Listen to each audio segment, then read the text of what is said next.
Jewelleries లో gratitude sale March 8 నుంచి 11 వరకు ఫ్లాట్ 50% ఆఫ్ ఆన్ విఏ.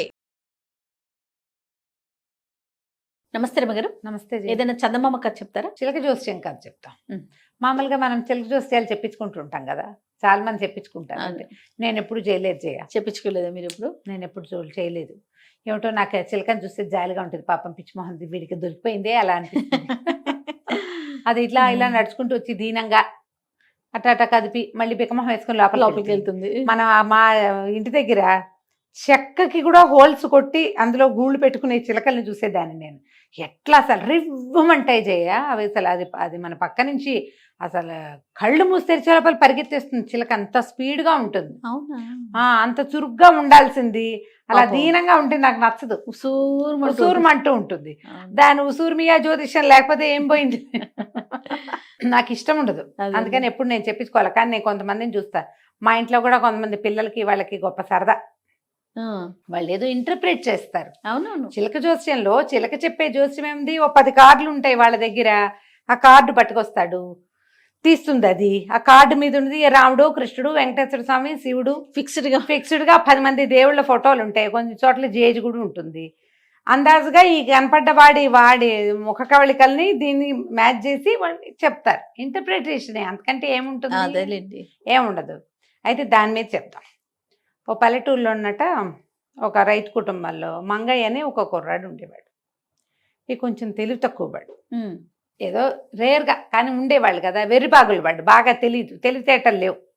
తెలివితేటలు లేకపోవడంతో సంపాదన కూడా కొంత తక్కువగానే ఉంటుంది. వాళ్ళని ప్రజలు సులువుగా మోసం చేసేస్తారు. 10 రూపాయలు ఇవ్వాల్సిన చోట 5 రూపాయలే ఇస్తారు. నీ పనికి ఇంతేనంటారు పాపం.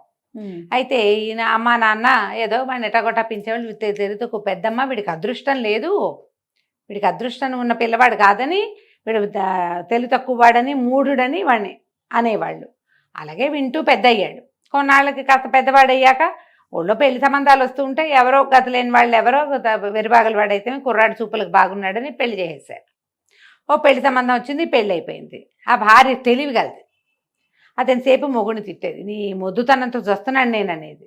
ఎప్పుడు ఏదో ఒకటి అనేది. నువ్వు పక్కన ఉంటే ఏది కలిసి రాదు, నువ్వు ఒక దురదృష్టవంతుడివి, అందుకే ఇట్లా అవుతుంది, అదృష్టం లేదు నీకు. ఓసారి చెడమడ పొట్టాడుకున్నారు వాళ్ళిద్దరు. పొట్టాడుకోవడం ఏముంది, ఆవిడ అరిచి తిడుతుంది, వీడు నుంచుంటాడు మాట్లాడుతాడు. అదే సరే ఏమనుకున్నాడు, దీంతో ఉండద్దు, అదృష్టం కలిసి వచ్చేదాకా ఇంటికి రాకూడదు అనుకుని ఎక్కడికో పోయాడు. వెళ్ళగా వెళ్ళేటప్పుడు అతని జేబులో ఒక బేడ కాసు ఉంది. బేడ అంటే ఇంకా కాణీలు, అర్ధనాలు వాటికన్నా అవి ఉండక అంతకంటే తక్కువ. అయితే ఈ బేడ కాసుతోటి పోయాడేటో. ఊళ్ళల్లో ఏముంది, పొద్దున ఇంత చద్దన తింటే సాయంత్రం దాకా ఆకలి ఉండేది కాదు. నడుస్తూ ఎక్కడికో వెళ్ళాడు. ఓ చెరువు గట్టు మీద ఒక చిలకని పెట్టుకుని ఒక ఆయన జ్యోతిష్యం చెప్తున్నాడు.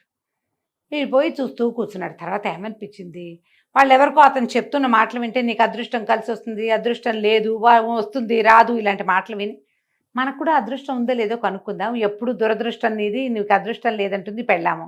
అమ్మా నాన్న ఉన్నప్పుడు కూడా వాళ్ళు అట్లాగే అనేవాళ్ళు.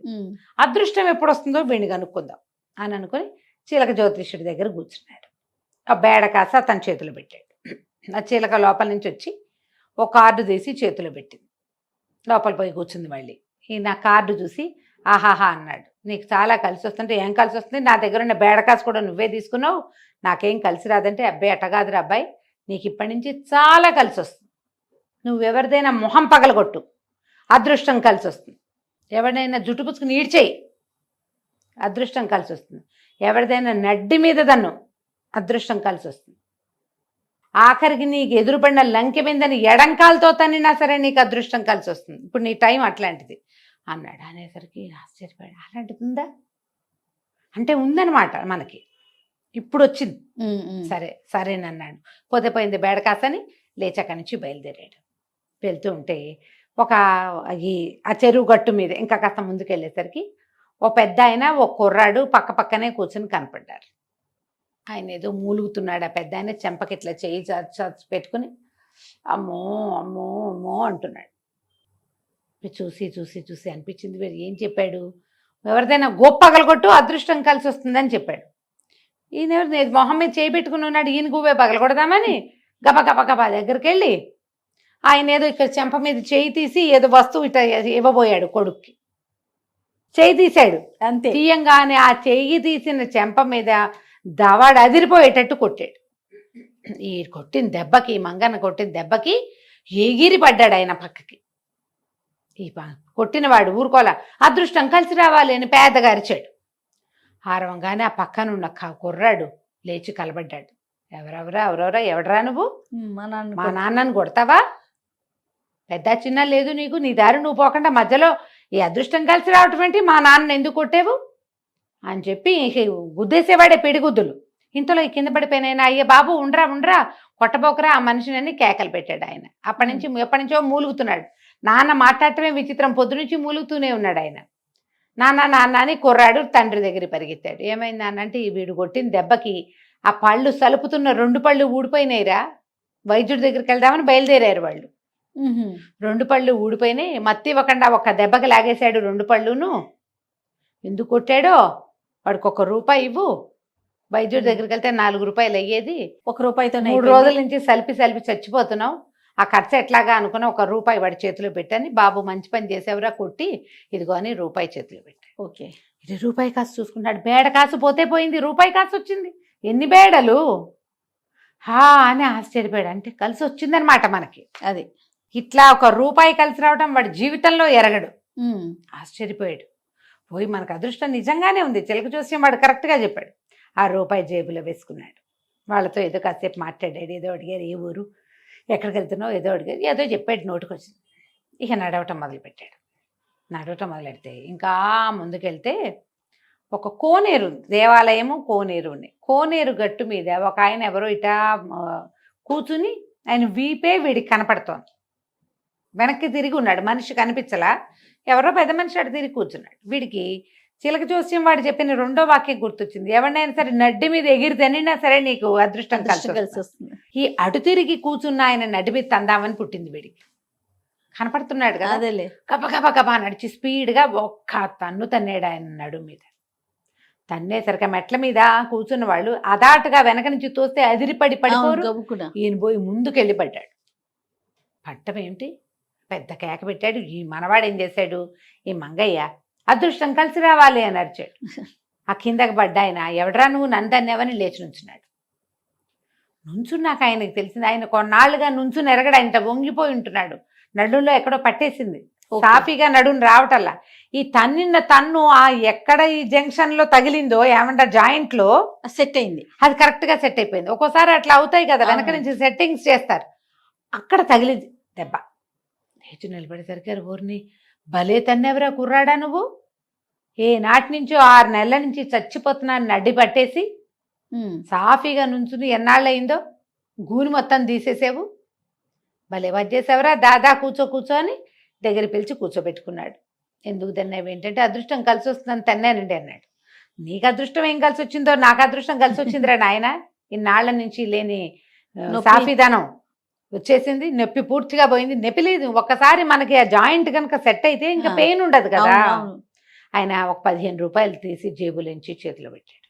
బాగుంచుకో, చాలా సహాయం చేసావు అని తన బ్యాగ్ పుచ్చుకొని నిఠారుగా నడుచుకుంటూ మిలిటరీ కబాతలాగా నడుచుకుంటూ వెళ్ళిపోయాడు. 15 1 ₹16 వచ్చాయి. ఎంత బాగుందో. సరే నడవటం మొదలుపెట్టాడు. ఎక్కడికో వెళ్తున్నాడు. అట్లా వెళ్తుంటే ఒక పెళ్లి పందిరి కనపడింది. పెళ్లి పందిరిలో ఊరికే చూస్తూ నుంచున్నాడు. వాళ్ళు ఏదో సన్నాయి వాయిస్తున్నారు. పందిట్లో చివరిగా వీళ్ళు ఉంటారు కదా, అవతల దేవాలయానికి కానించి పెళ్లి వివాహం అది ఏమిటో జరుగుతోంది. పందిరి సుమారైన పందిరి, అది ఊరికే శాస్త్రానికి వేశారు. ఆ పందిరి కింద కూర్చుని సన్నాయి వాళ్ళ మేళ ఉంటారా, 2 సన్నాయి వాయిస్తారు, 2 డోళ్ళు ఉంటాయి, తిప్పట్టేవాడు ఒకడు ఉంటాడు, ఓ తాళం వేసేవాడు ఉంటాడు. వీళ్ళు 6 కూర్చున్నారు.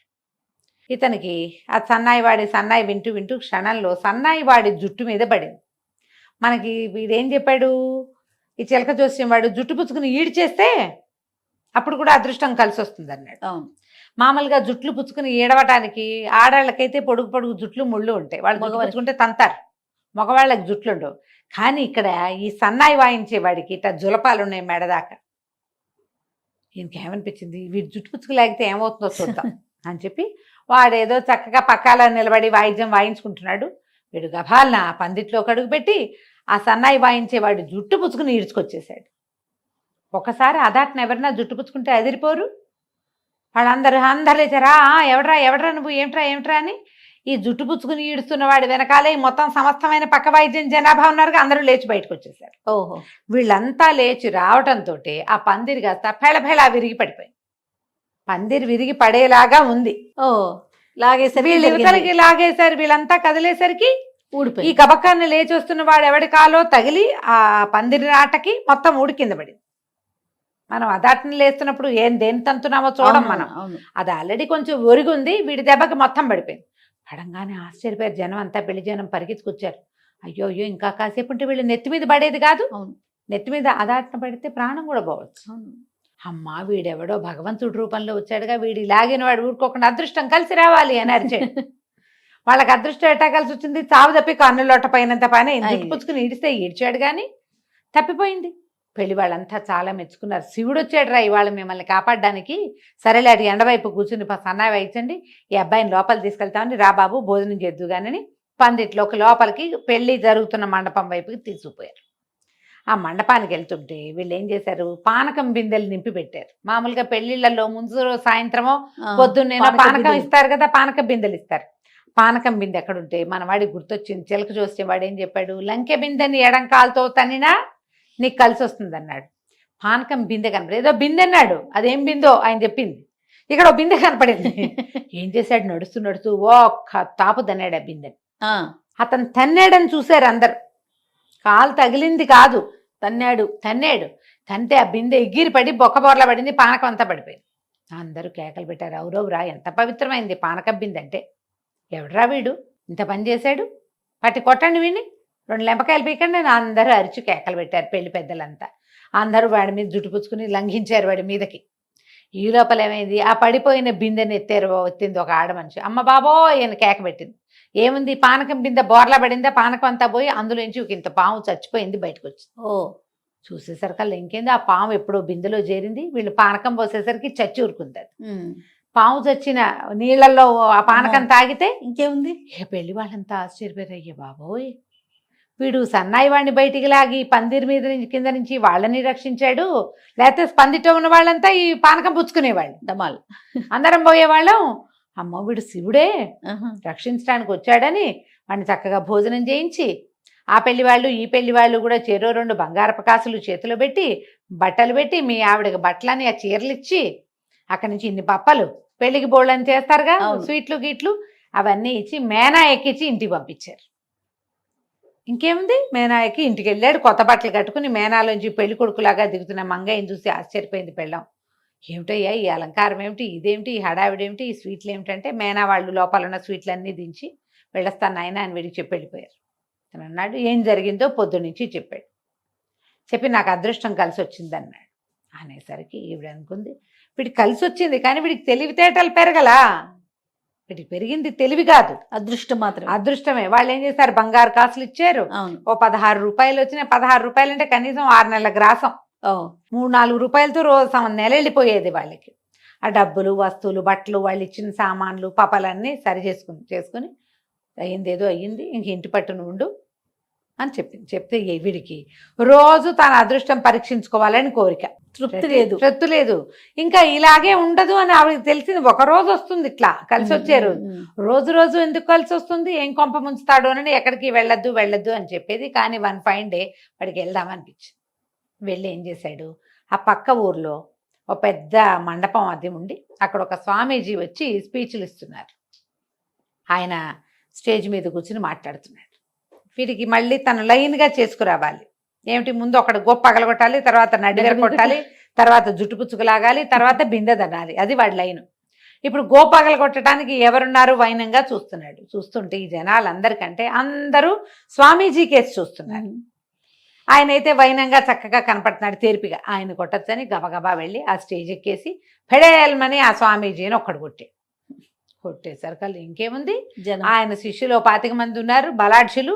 అక్కడి నుంచి వింటున్న వాళ్ళంతా ప్రవచనం వినేవాళ్ళు ఉన్నారు, 100-150 మంది. అందరూ కలిసి తలా ఒక పిడిగుద్దు గుద్దారు. వెరవెధలో ఉన్నాడు. వీడేమిటి ఇంత కొట్టాడు ఏమిట్రా, పైగా కొట్టి అదృష్టం కలిసి రావాలి అని అరిచేస్తాడు. అరిచేసరికల్లా ఆ స్వామీజీ దెబ్బకి పడిపోయిన ఆయన మెల్లిగా లేచి కిందకొచ్చి, ఈ దెబ్బలు తింటున్న వాడిని ఆపి వీళ్ళందరినీ వదిలేయండి, వీడి పిచ్చి వెధవ, వాడికి తెలీదు, వాడు మెల్లిగా ఆయనకి జరిగింది చెప్పాడు. నీకు అదృష్టం ఏంటో కలిసి రాదురా నాయన, ఇంటికి వెళ్ళిపోయి ఇంక ఈ పనులు చేయబోక, ఒక్కసారే కలిసి వచ్చింది నీకు అని పంపించాడు. సావు తప్పి కన్నులు ఒట్టపోయి మంగయ్య ఇంటికి చేరాడు. చేరి పెళ్ళాన్ని చెప్పాడు, దేహశుద్ధి చేశారు వాళ్ళంతా నన్ను కుట్టారు. ఇంకోసారి అదృష్టాన్ని పరీక్షించకు, ఏదైనా మనకి ఒక్కసారి కలిసి వస్తుంది అంతే. ఆ కలిసి వచ్చింది ఎవరికైనా మళ్ళీ మళ్ళీ కలిసి రాదు. ఓసారే లక్ జాక్పాటు అవి రోజు రోజు వచ్చే వాటిని అనరు, లక్కులని జాక్పాట్లని అని చెప్పి, సరే ఆ ఉన్న డబ్బులు ఆ బంగారంతో ఏదో ఇంకో 4 ఎకరాల పొలం కొనుక్కుని ఆవిడే సాగు చేసుకుంటూ ఈ మందమతి మొగుడుతోటి ఏదో కష్టపడి కొంత పని చేయగలదుగా, ఆ పని మాత్రం చేయించుకుంటూ హాయిగా ఉన్నారు. కథ కంచికి మనం ఇంటికి. చాలా బాగుంది రమ్మగారు. నమస్తే అండి. నమస్తే జీ.